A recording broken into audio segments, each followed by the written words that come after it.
ਨਾਲ ਗੱਲ ਕਰਨ ਬਾਪ ਬੁਲਾਵੇ ਕਿ ਫਲਾਣਾ ਕੰਮ ਕਰ ਲਈਏ, ਉਹ ਹੁਣ ਕੀ ਕਰੀਏ? ਪਹਿਲੇ ਨਮਾਜ਼ ਪੜ੍ਹੀ, ਨਮਾਜ਼ ਟਾਈਮ ਹੈ, ਬਾਪ ਨੂੰ ਇਨਕਾਰ ਕਰ ਦਈਏ ਜਾਂ ਉਹਦਾ ਕੰਮ ਹੋ ਵੀ ਸਾਰਾ। ਹੁਣ ਪਹਿਲੇ ਗਿਆ ਕੰਮ ਇਸ ਤਰ੍ਹਾਂ ਨਹੀਂ, ਧਮਕਾਉਣਾ, ਕੱਲ੍ਹ ਨੂੰ ਗੁੱਸੇ 'ਚ ਲਿਆਉਣਾ, ਕੀ ਕੀਤਾ ਜਾਏ? الحمدللہ رب العالمین والصلاة والسلام علی رسول محمد و آلہ و اصحابہ اجمعین۔ پہلا سوال آیا ہے کہ یہ انشورنس ہے نا، بیمہ پالیسی، یہ لوگ مجبور کرتے ہیں تو ان کو کیا کہیں؟ ان کو موٹی بات کہو کہ اس میں جوا بھی ہے اور اس میں سود بھی ہے اور یہ حرام ہے، یہ اپنا رازق خود بننے کی کوشش ہے۔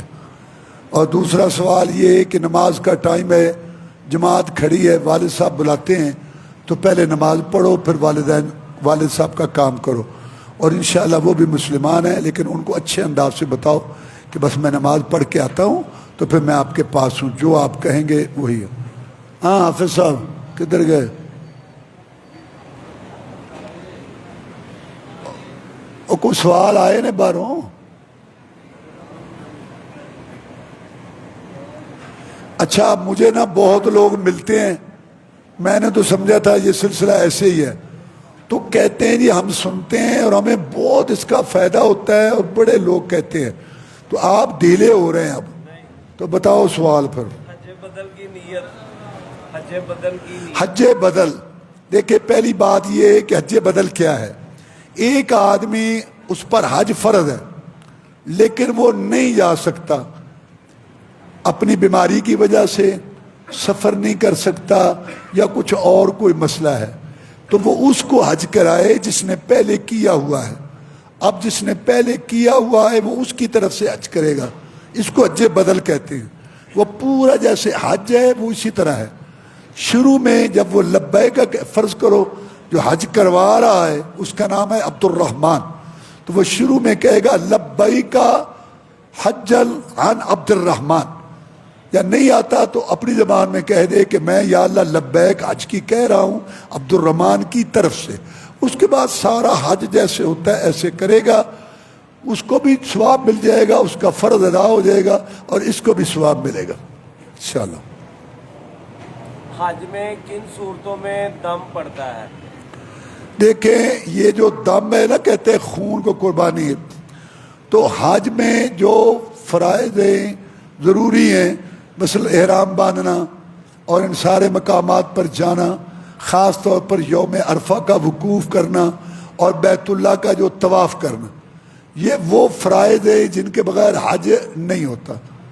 اس کے علاوہ جو ہے اس کی کوئی چیز مثلا رہ گئی ہے، بھول گیا، مثلا کنکریاں مارنا کسی دن بھول گیا، اب ٹائم چلا گیا، تو اس طریقے سے جس کا جو مسئلہ ہوگا وہ سامنے آئے گا، اس سے پوچھا جائے گا تو پھر دم کا فیصلہ ہوگا۔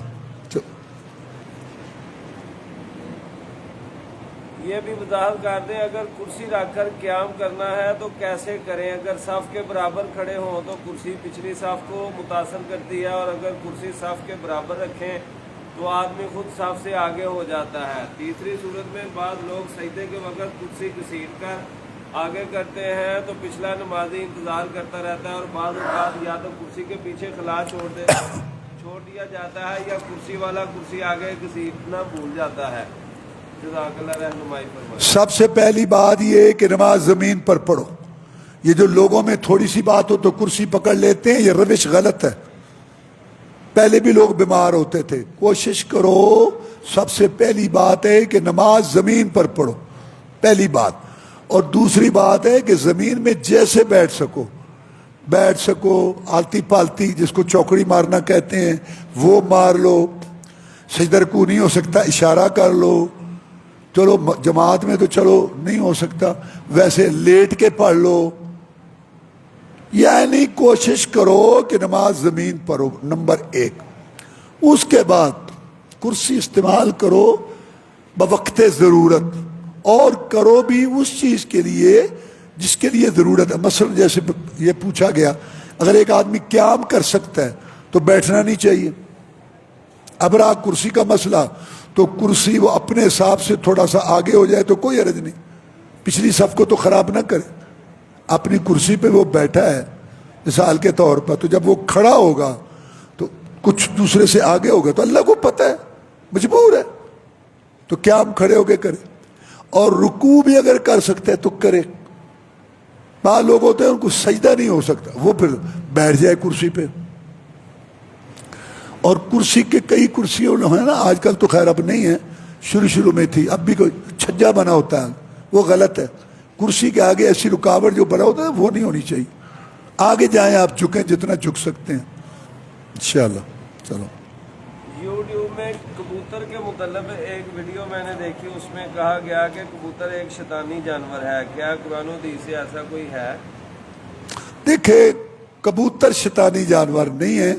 رسول اللہ صلی اللہ علیہ وسلم نے ایک آدمی کو دیکھا، وہ کبوتر کے پیچھے جا رہا تھا، جیسے لوگوں کو کبوتروں کا شوق ہے، تو پھر آپ نے فرمایا شیطان شیطانہ کے پیچھے جا رہا ہے۔ تو ایسی یہ یعنی مشاغل، یہ ایسی مصروفیات جیسے پرندوں کو پالنا، کبوتر بازی کھیلنا، لڑانا، یہ اسلام میں یہ جائز نہیں ہے، یہ اللہ کے ذکر سے روکتے ہیں، اور پھر لڑائی اور آپس میں جھگڑے کے اسباب بنتے ہیں۔